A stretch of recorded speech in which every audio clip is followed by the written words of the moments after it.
Hey everyone, welcome to Bible Talk.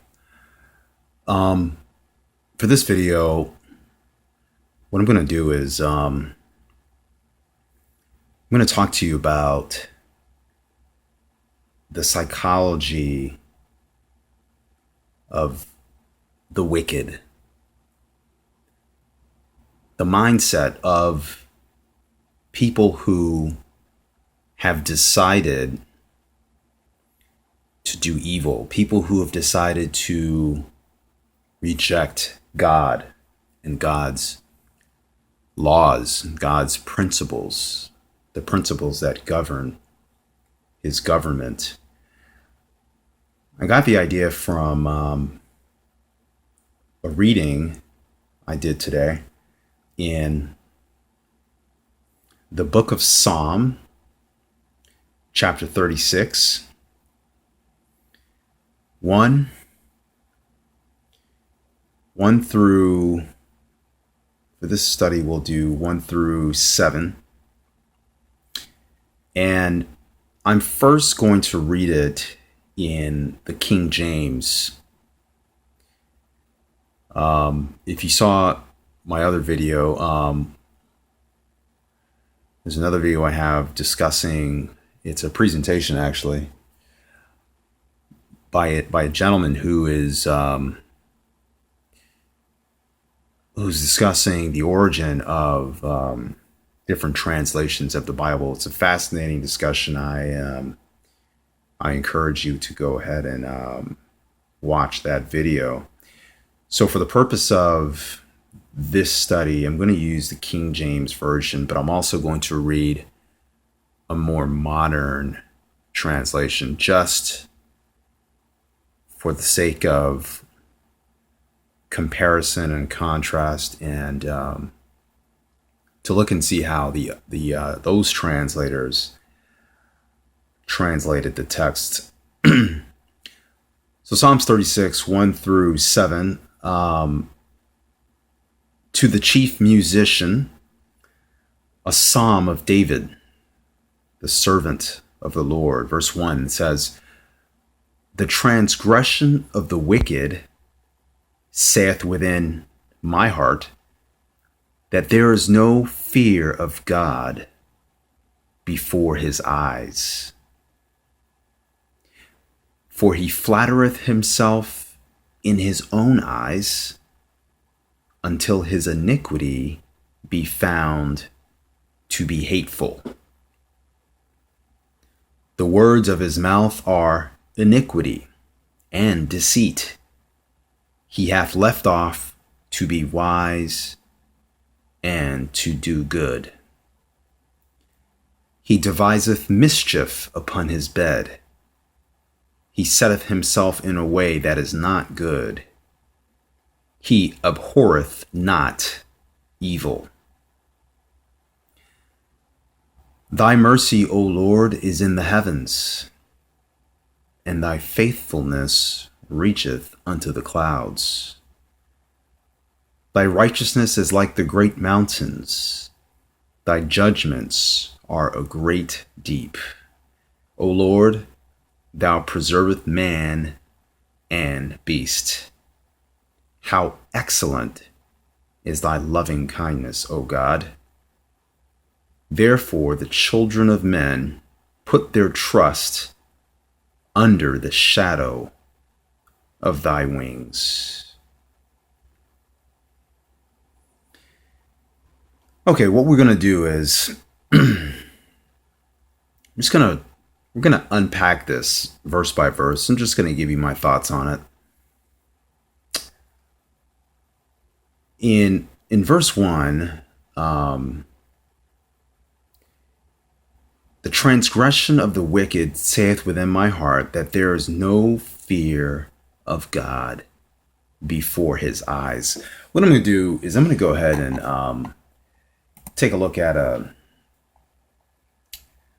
different version here. I'm going to look at, let's see, I have a couple of selections here. I'm gonna maybe I'll look at the ISV. the International Standard Version.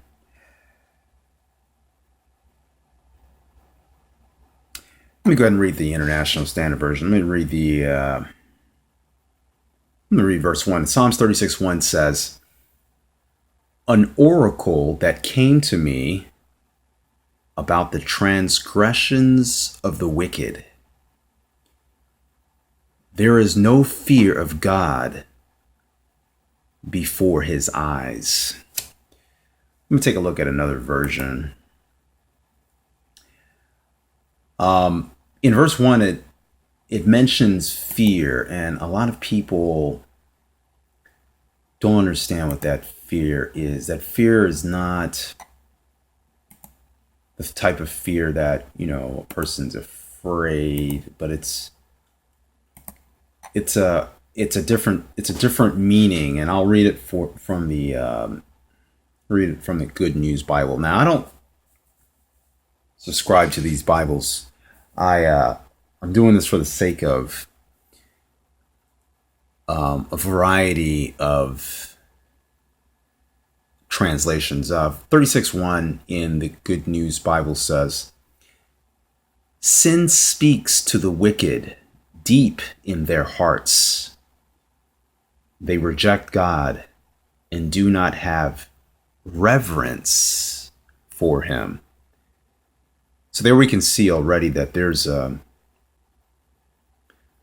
different understanding for the word fear. In modern English, we use fear as being afraid of something, but here, this isn't a matter of being afraid of God. This is a matter of reverencing God. These people, they have no reverence for God. They have no respect for God.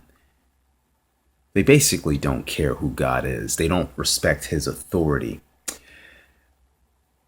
So in verse 1, David is coming to the realization that the wicked think in such a way that they just don't care what God thinks. And I want you to think about, not everyone is like this. There are people who want to do right. There are people who are Christian, or who are raised Christian, or who are of some religious background, and they want to do right. They may make mistakes, they may sin, and then they ask for forgiveness. But the wicked, when David is talking about the wicked here, it's a group of people. It's a title for a group of people that just basically don't care about God. They don't reverence God. They may realize that God exists, but they just don't care. So David is coming to the realization who the wicked are and how they think. Do you know anyone like this in your life? I want you to think about that. It's a very important difference between these people and people who actually have some sort of moral compass. These people, let's continue. 36:2, it says, "For he flattereth himself in his own eyes, until his iniquity be found to be hateful." I'll read it from the Good News Bible. It says, "Because they think so highly of themselves, they think that God will not discover their sin and condemn it." Not really in love with that version. Let me read it from another version. Let me read it from the English Standard Version. It says, "For he flatters himself in his own eyes that his iniquity cannot be found out and hated."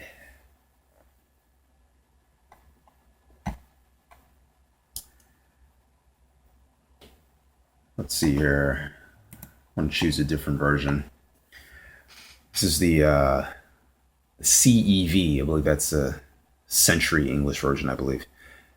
36:2 says they like themselves too much to hate their own sins or even to see them. So it seems as if they're a very prideful type of people, the wicked. They're full of pride. They're self-absorbed. They flatter themselves with their own knowledge. They flatter themselves with, they're so absorbed in themselves. The Bible says in King James, it says, for he flattereth himself in his own eyes. He's a narcissist. It's something that I see today. I'm doing this talk because, this study, because it's something that it hit me. It's something that is so common today. People who are who flatter themselves in their own eyes. They big themselves up. They are narcissistic in their own knowledge and in their own ways and in their own belief systems. And they're proud of who they are, even though who they are has no substance. There's no foundation. They're like a butterfly in the wind, just bouncing around. They have no real compass, as opposed to the opposite, which we'll get into that. Verse 3, it says, the words of his mouth are iniquity and deceit. He hath left off to be wise and to do good. This CEV version says they tell deceitful lies and they don't have the sense to live right. Wow, that's a condemnation there.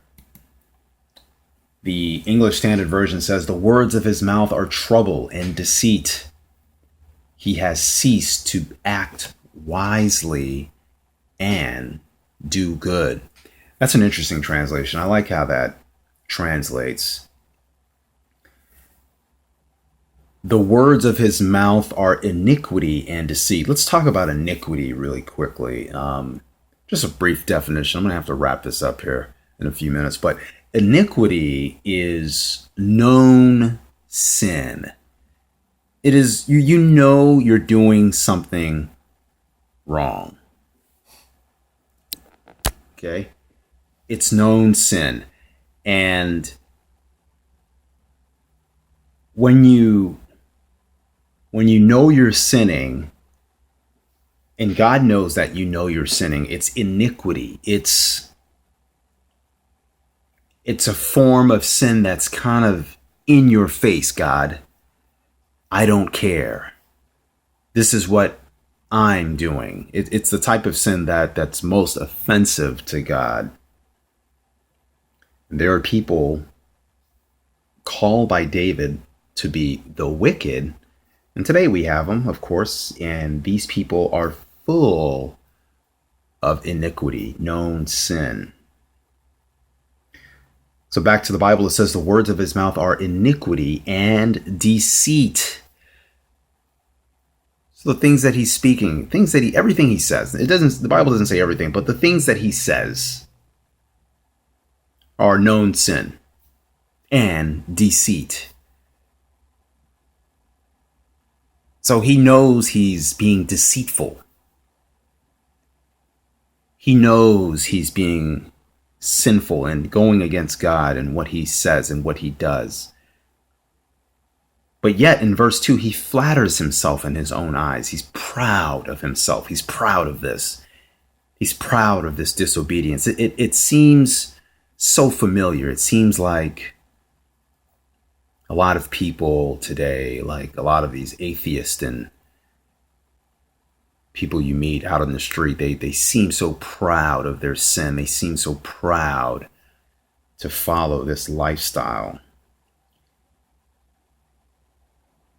And Verse 3, he has ceased to act wisely and do good. So he's gotten to the point where he's just stupid. He's doing stupid things. Now, this may not be all wicked. There are some wicked who do some things that are seemingly good in the eyes of the world. There's some wicked who do things that are seemingly wise. But I guess within this context of David speaking, it's within the context of God's desire for mankind, in the context of God's spiritual kingdom per se. He ceases to do good. He's left off wisdom. Verse 4, he plots trouble while on his bed. Even in his bed, he's thinking about what he's going to get into. He sets himself in a way that is not good. He does not reject evil. So the wicked, they revel in evil. It's when they're on their bed, they're planning their next steps. It's their way of life.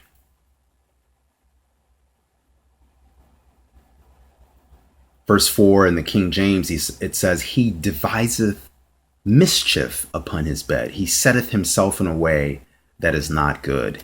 He abhorreth not evil. So the wicked, they love evil. Now, I want to talk very quickly about the identity. Who are these people? Obviously, in this video, you're going to see some slides. You see gangsters. You see people who are part of gangs, maybe narco gangs, maybe street gangs. These people, they'll go around and they'll plot robbing people, murders, illegal activity of different sort, a variety of illegal activities. They can look like your school teacher. It can be a school teacher. Lately, we've had a lot of school teachers. It seems as if the females are outdoing the males these days, but school teachers who are pedophiles, who know what they're doing. They're touching our children in the school system. They're police officers who plant drugs on people that they don't like. Police officers who kill people, who shoot people who are unarmed multiple times in the back.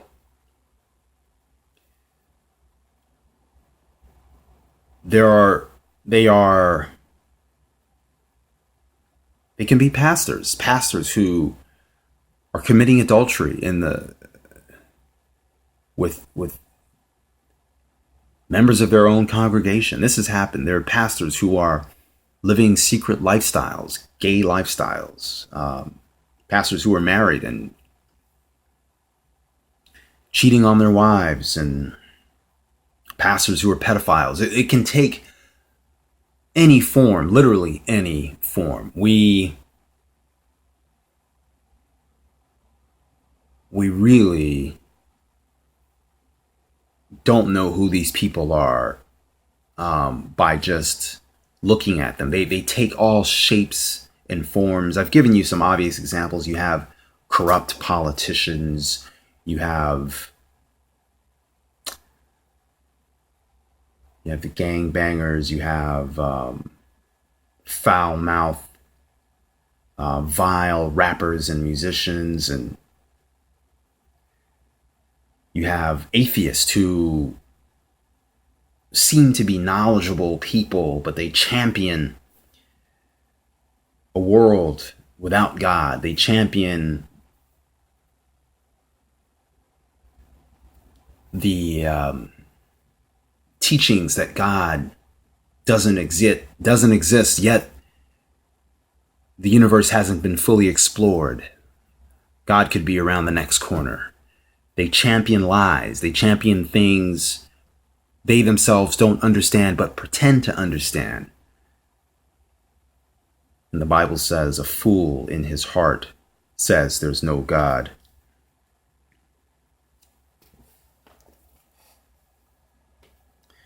The psychology of iniquity. The psychology of iniquity. It's a strange psychology. It's a rebellious state championed by the father of rebellion, Satan himself. It's a hopeless state in which the wicked have separated themselves knowingly from God. And not only do they flatter themselves and are they proud of it, they are actively plotting more sin, and they don't hate evil according to the Bible. In closing, the rest of the verses, verse 5 through verse 7, David juxtapositions. He's comparing and he's contrasting the lifestyle, the psychology of the wicked, of those who were bent on doing evil. And then he contrasts this with the mercy of God, the righteousness of God, how wonderful and how beautiful God is. And then he ends by saying, how excellent is thy loving kindness, O God. Therefore, the children of men put their trust under the shadow of thy wings.